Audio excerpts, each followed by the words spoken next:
Hey, what's up guys? Gons here for the Face Like the Sun YouTube channel. Now, trending on my Facebook page, and the story seems to be out, an archaeological dig has begun. It says here, Tutankhamun archaeologists begin 3-day exploration of Pharaoh's tomb, authorities say. Archaeologists are searching for hidden tombs that Egyptologist Nicholas Reeves believes could include the resting place of Queen Nefertiti, the Antiquities Ministry said Thursday. And here, ABC News reported Egypt begins King Tut exploration searching for Nefertiti. Now, why is this significant? Well, if you've been around the block in conspiracy circles, FREEMAN, who is one of the guys that I think is not respected enough in terms of his conspiracy research, has suggested that Obama is a clone for several years now, and the evidence he suggests is compelling. It's not definitive by any means, but it is compelling to say the least. And some of the things that he has talked about involve this idea that DNA has been found of Akhenaten. Now, Akhenaten's wife was believed to be Queen Nefertiti, and so for them to be publicly telling us that they're looking for the tomb of Nefertiti is quite interesting, and I think it has more to do with the possibility that FREEMAN might be onto something. Now, in terms of level of conspiracy, this one's up there, and it's hard to believe any of this stuff, but I suggest you just look at the evidence and consider it for yourself, and in prayer, ask for God to reveal these things to you. Now, first off, there are a few things that are interesting. In the New York Times, this says it's published in April 16th, 1985. It was an article that was titled Intact Genetic Material Extracted from an Ancient Egyptian Mummy. And if this was in fact published in 85, it's interesting because it says in the article here, the ability to reproduce DNA from such an ancient source is expected to be a powerful new aid to archaeology and the study of evolution. And, it gets into all kinds of stuff of how they can extract DNA from mummies and how it can help them in their investigation of these ancient peoples. Now, I'm not going to get into all the details of the whole Obama clone potential thing. I'm going to leave links in the description section to the lectures that were given by FREEMAN, so you guys can check those out. FREEMAN actually made these lectures back in 2010, 11, 12. So again, he's been on this trail for a long time. And again, I want you to do your own research here and come to your own conclusions. In my personal opinion, I'm open to the possibility that he might be onto something, only because I do think that there are human cloning experiments happening in areas of the earth that are, free from the legislative restrictions that are placed on cloning in terms of Western medicine. If it's possible to do, I think it's being done. And the question is whether it's being done to the scale of, creating our president as the clone of an ancient Egyptian king. So, again, that's up for debate, that's up for speculation and study on your own. However, again, I always like to root things in the Bible, and there are plenty of passages in the Bible that reflect God being the unique author of human life. And there's all kinds of places from Psalm 139 to Genesis to several places. But I want to focus in on Revelation 17, specifically a few verses here in the middle, starting at verse 8, where it says, "The beast that you saw was and is about to rise from the bottomless pit and go to destruction. And the dwellers on earth whose names have not been written in the book of life from the foundation of the world will marvel to see the beast, because it was and is to come." Now, a lot of people will say this is just a revived Roman Empire, but let's keep reading.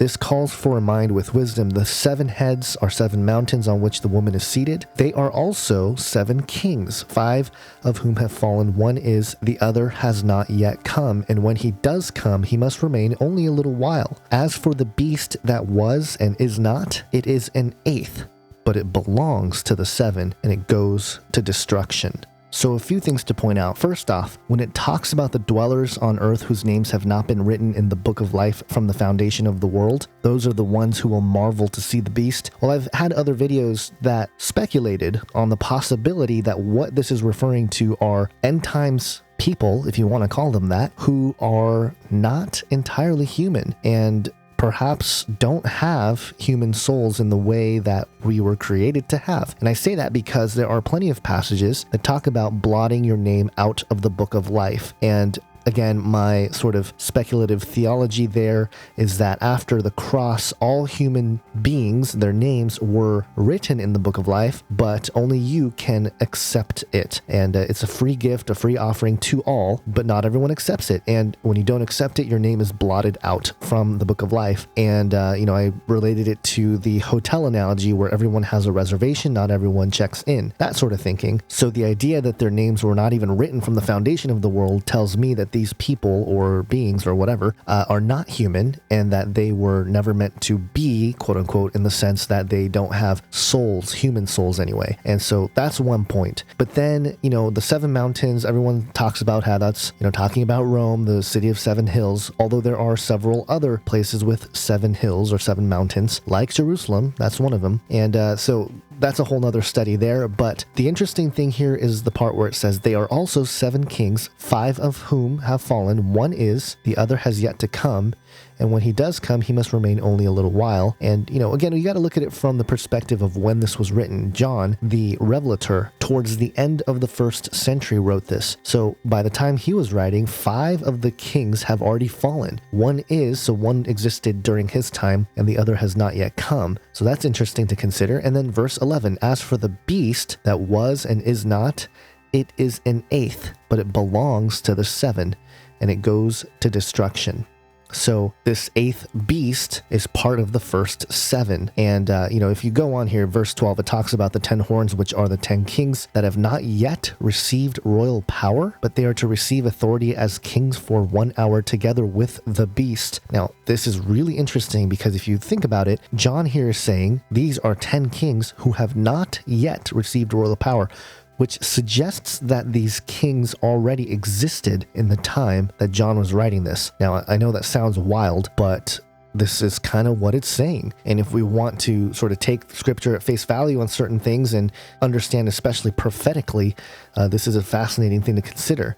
And it says in verse 13, these are of one mind, and they hand over their power and authority to the beast, and they will make war with the Lamb, and the Lamb will conquer them, for he is the Lord of lords and King of kings, and those who are with him are called the chosen and faithful. So bottom line here, the whole clone thing is interesting, and the whole rabbit trail here that started with the search for Nefertiti could be just this major setup of talking about discovering the DNA of ancient Egyptian royalty, and perhaps in dark labs they're already creating clones of these ancient royal people, and that is part of Freemasonic lore. Manly P. Hall talks about the Egyptian leaders.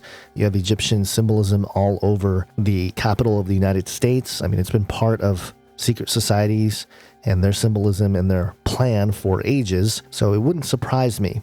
But again, biblically speaking, the Lord of Lords, the King of Kings, the Lamb, he's going to conquer all of this. So it's not something we got to really worry about or dwell over. But it is possible that given some of these scriptures here, and again, I'm not saying I have the corner of truth on these scriptures or, the understanding or interpretation of these things. And I know there's tons more interpretations out there. I'm not going to dig through all of it in this particular video, but I have looked at a lot of them. I think a lot of them have good arguments. Every view has good points to make, and so I'm not dismissing those, but I will say that there is a possible thing here that reveals those who are in charge of this final beast kingdom, and the leaders of it might be spirits that have carried on these kings that have not yet received royal power. They may have carried on since the time of John, and to do so, they might be using human hosts that are of artificial origin, of some sort of cloning technology. I mean, why not? We live in a crazy world, don't we? Let me know what your thoughts are on this. Am I just nuts? Well, maybe. But guess what? Jesus Christ has all of this under control, and we'll just lean on his understanding, not our own, when it comes to these things. But it is fascinating to consider. So again, I encourage you to dig into the word and come to your own conclusions on this stuff. But I wanted to share it with you because when I saw this story hitting ABC News of all places, I immediately thought of Freeman, his research, and the potential ties to biblical prophecy. So have an awesome day, guys. God bless.